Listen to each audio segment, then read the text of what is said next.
Hello everyone, আসসালামু আলাইকুম। আশা করি সবাই ভালো আছেন। আল্লাহর রহমতে আমরাও ভালো আছি। আজকে মজক রান্না করে দেখাবো। পুরো একটা মজক নিয়ে নিলাম আমি আজটা। পরে কড়াইতে তেল গরম হয়ে গেলে এলাচ, গরম মশলা, দারচিনি, একটুখানি কালো ফল সব কিছু দিয়ে নিব। দিয়ে নিয়ে পরিমাণ মতো পেঁয়াজ দিয়ে নিব। দিয়ে ভাজা ভাজা করে নিব একেবারে ব্রাউন কালার হইলে। তারপরে কাঁচামরিচটাও দিয়ে নেবেন পরিমাণ মতো। তারপরে হলুদের গুঁড়া, মরিচের গুঁড়া, ধনিয়ার গুঁড়া ভালোভাবে দিয়ে একটু নাড়াচাড়া করে তারপরে আদা রসুন বাটাটা দিয়ে নেবেন।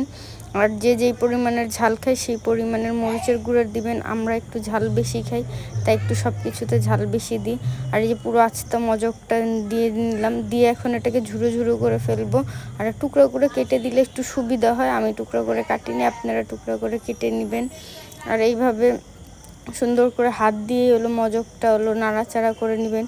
নাড়াচাড়া করতে করতে করতে করতে এরকম ঝুরা ঝুরা হয়ে যাবে। আর খেতে অনেক মজা হয়।